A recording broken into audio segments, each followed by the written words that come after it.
You ask Tiger to solve. This deals with linear equations with one unknown. The final result is c equals 17/7. Let's solve it step by step. Simplify the expression. Expand the parentheses. Multiply the coefficients.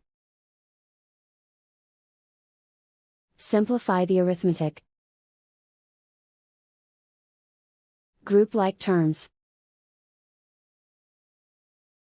Simplify the arithmetic. Group all constants on the right side of the equation. Add 34 to both sides. Simplify the arithmetic.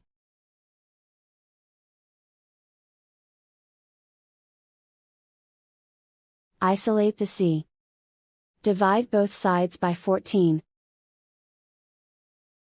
Simplify the fraction.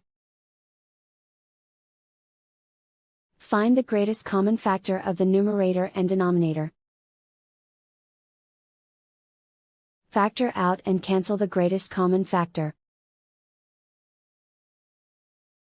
And so the final result is c equals 17/7.